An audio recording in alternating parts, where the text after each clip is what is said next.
Hi food lovers, welcome to Satya food club. ఈరోజు cauliflower ఇంకా చికెన్తో చాలా టేస్టీగా ఉండే కర్రీని చాలా సింపుల్గా చేసి చూపిస్తున్నాను. అది ఎలాగో తెలియాలంటే వీడియోని మొత్తం స్కిప్ చేయకుండా చూడండి. అలాగే మన ఛానల్ ఫస్ట్ టైం చూస్తున్న వాళ్ళంటే వెంటనే సబ్స్క్రైబ్ బటన్ క్లిక్ చేసి బెల్ ఐకాన్ క్లిక్ చేయండి. నోటిఫికేషన్స్లో ఆల్రెడీ క్లిక్ చేయండి. దానివల్ల నేను చూపించే ప్రతి రెసిపీ మీరు మిస్ అవ్వకుండా చూడొచ్చు. ప్లీజ్ ఫ్రెండ్స్, సబ్స్క్రైబ్ చేసుకుని సపోర్ట్ చేయండి. ఇంకా ప్రాసెస్ చూసేద్దాం. ముందుగా స్టవ్ ఆన్ చేసి ఒక ప్రెషర్ కుక్కర్ పెట్టుకోండి. ఈ కుక్కర్ కాస్త వేడైన తర్వాత ఇందులో ఒక 2 టేబుల్ స్పూన్స్ ఆయిల్ వేసుకోవాలి. ఈ ఆయిల్ కాస్త వేడైన తర్వాత ఇప్పుడు ఇందులో ఒక పెద్ద సైజు ఆనియన్ ఇలా పొడిగా కట్ చేసి వేసుకోండి. ఇవి కాస్త ఫ్రై చేసుకోవాలి. ఇప్పుడు నెక్స్ట్ వచ్చేసి ఇందులోకి 1 టీ స్పూన్ వరకు నేను మెంతికూరని ముందుగానే ఎండబెట్టుకొని మిక్సీ పట్టుకున్నాను. మీరు ఈ ప్లేస్లో కావాలంటే కసూరి మేతి అయినా వేసుకోవచ్చు, లేదా పచ్చి మెంతికూర కూడా వేసుకోవచ్చు. అలాగే ఇందులోకి 2 మీడియం సైజ్ టొమాటోస్ని ఇలా చిన్నగా కట్ చేసి వేసుకోండి. ఇవి కాస్త ఫ్రై అయిన తర్వాత ఇందులో ఒక 1/2 టీ స్పూన్ పసుపు వేసుకోండి. ఇప్పుడు ఇదంతా ఒకసారి బాగా కలిపేసుకోండి. నేను ఇక్కడ వచ్చేసి 1/2 కిలో చికెన్ తీసుకున్నాను. నీట్గా ఒక 2 to 3 టైమ్స్ బాగా వాష్ చేసి వేసుకుంటున్నాను.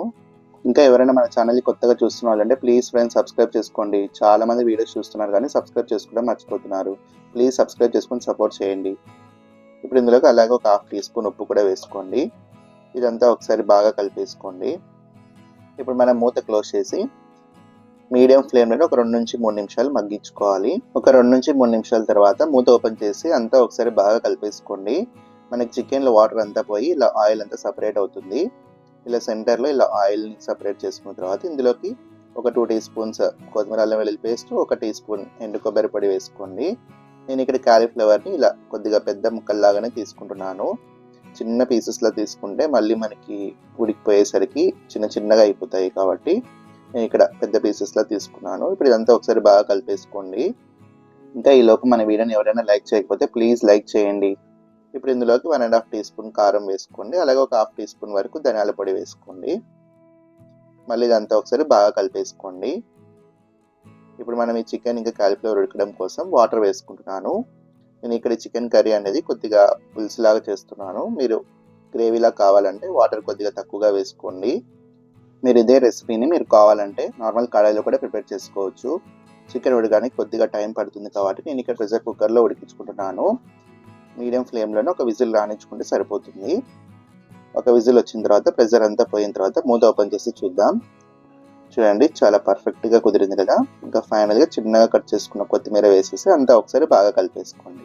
అంతే, చాలా టేస్ట్గా ఉండే కాలీఫ్లవర్ చికెన్ రెడీ. చూడండి, ఇలా వైట్ రైస్తో తింటే టేస్ట్ చాలా బాగుంటుంది. మనకి జొన్న రొట్టెల్లో కూడా చాలా బాగుంటుంది. చూడండి, ఒకసారి ఈ విధంగా ట్రై చేసి చూడండి. మీ ఇంట్లో తప్పకుండా నచ్చుతుంది. చూడండి, కాలీఫ్లవర్ కూడా పర్ఫెక్ట్గా ఉడికిపోయింది. మీకు ఒకవేళ కాలీఫ్లవర్ మెత్తగా అయిపోతుంది అనిపిస్తే నార్మల్ కడాయిలో కూడా ప్రిపేర్ చేసుకోవచ్చు. చికెన్ కూడా చూడండి చాలా పర్ఫెక్ట్గా ఉడికిపోయింది కదా. టేస్ట్ అయితే చాలా బాగుంది. మీరు తప్పకుండా ట్రై చేసి ఎలా వచ్చిందో కూడా కామెంట్ చేయండి. మీకు ఈ రెసిపీ నచ్చిందని అనుకుంటా. నచ్చినట్టయితే వీడియోని తప్పకుండా లైక్ చేయండి. ఇలాంటి మరిన్ని టేస్టీ రెసిపీస్ కోసం పక్కన సబ్స్క్రైబ్ బటన్ క్లిక్ చేసి బెల్ ఐకాన్ క్లిక్ చేయండి. నోటిఫికేషన్స్లో ఆల్రెడీ క్లిక్ చేయండి. దానివల్ల నేను చూపించే ప్రతి రెసిపీ మీరు మిస్ అవ్వకుండా చూడొచ్చు. ప్లీజ్ ఫ్రెండ్స్, చూస్తున్న ప్రతి ఒక్కరు సబ్స్క్రైబ్ చేసుకుని సపోర్ట్ చేయండి. ఇంకా మీకు ఏ రెసిపీస్ కావాలి కూడా తప్పకుండా కామెంట్ చేయండి. అలాగే ఈ వీడియోని మీ ఫ్రెండ్స్ అండ్ రిలేటివ్స్కి కూడా షేర్ చేయండి. Thanks for watching.